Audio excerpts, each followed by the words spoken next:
Yang malam hari ini kita membuka Alkitab kita. Silakan anak-anak muda membuka Alkitab yang terambil dari kitab Mazmur. Mazmur 108 ayat 13 sampai ayat yang ke-14. Mazmur 108 ayat 13 dan 14. Kalau sudah dapat, kita akan membacakannya secara bergantian. Ayat yang ke-13 kaum wanita, yang ayat yang ke-14 anak-anak laki-laki ya. Jadi ayat 13 anak-anak perempuan dan ayat 14 anak laki-laki. Mazmur 108 ayat 13 dan ayat 14. 1, 2, 3. Berikanlah kepada kaum perempuan dulu. 13, 1, 2, 3. Berikanlah kepada kami pertolongan terhadap lawan, sebab sia-sia penyelamatan dari manusia. Kaum pria, dengan Allah akan kita lakukan perbuatan gagah perkasa, sebab Dia sendiri akan menginjak-injak para lawan kita. Ya, demikian jauh pembacaan firman Tuhan pada malam hari ini. Anak-anak muda yang diberkati dan dikasihi oleh Tuhan kita Yesus Kristus, bahwa pada malam hari ini saya akan menyampaikan firman Tuhan yang saya beri tema, yaitu Yesus sumber pertolonganku. Yesus sumber pertolonganku. Dari ayat Alkitab yang sudah kita baca tadi, di dalam ayat yang ke-13 firman Tuhan berkata bahwa berikanlah kepada kami pertolongan terhadap lawan, sebab sia-sia penyelamatan dari manusia.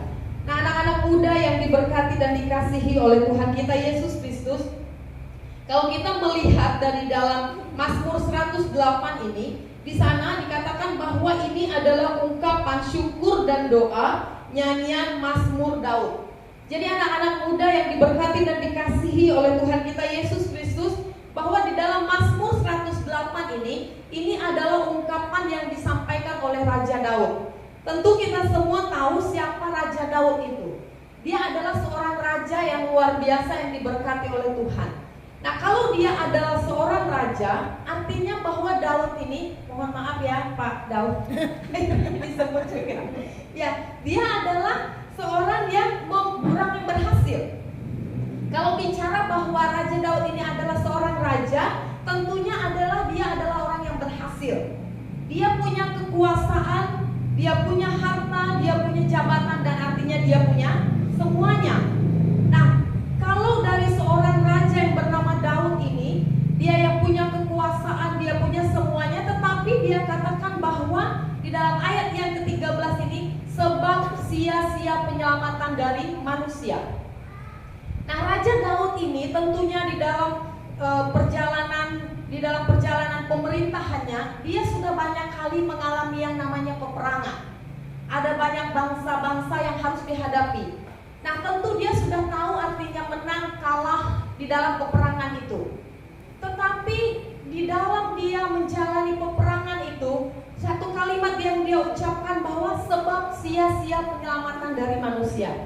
Nah, anak-anak muda yang diberkati dan dikasihi oleh Tuhan kita Yesus Kristus, Daud ini dia bisa berkata demikian. Dia katakan bahwa sia-sia penyelamatan dari manusia. Nah, dengan kata lain, bahwa Raja Daud ini mau mengakui dengan mulutnya, dan itu juga yang mau dia sampaikan kepada kita malam hari ini, bahwa penyelamatan, bahwa pertolongan di luar Tuhan itu adalah sia-sia. Jadi dari anak-anak muda yang diberkati dan dikasihi Tuhan kita Yesus Kristus, Daud mau mengatakan dengan kata lain bahwa hanya Yesuslah yang menjadi sumber pertolongannya dalam dia melewati pertempuran demi pertempuran. Nah, kalau Raja Daud mengalami hal seperti itu, nah kita yang hadir pada malam hari ini, saya lihat masih ada yang anak SMP ada ya? Yang SMP berapa orang? Ada enggak?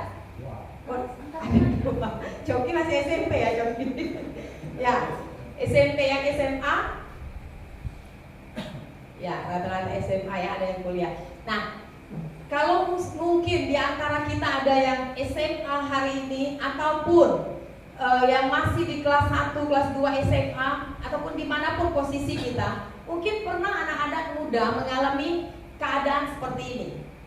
Ya, keadaan seperti ini ada di dalam pilihan. Ada di dalam pilihan. Nah, yang sudah bekerja juga ya, mungkin mau nikah enggak ya, gitu kan? Gimana Arya dan Bella?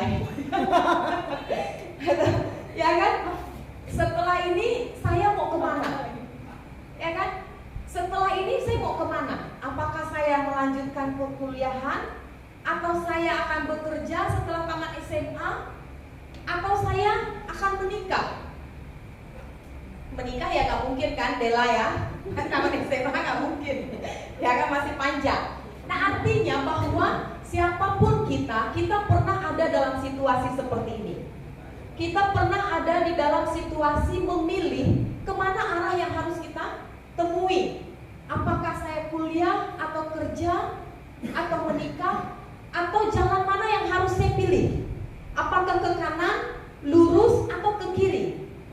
Nah anak-anak muda yang diberkati dan dikasihi oleh Tuhan kita Yesus Kristus, firman Tuhan pada malam hari ini mau mengingatkan bagi kita bahwa sebagai anak-anak muda, tak kala kita menghadapi yang namanya pilihan tentang keraguan-raguan apa yang akan kita pilih ke depan, maka kita pada malam hari ini mau belajar bahwa jadikanlah Yesus sebagai sumber pertolongan. Nah, kita ada pada kalimat pertanyaan bahwa apa yang kita dapat ketika kita menjadikan Yesus sebagai sumber pertolongan? Apa yang kita dapat ketika kita menjadikan Yesus sebagai sumber pertolongan? Ada dua hal yang mau kita pelajari pada malam hari ini.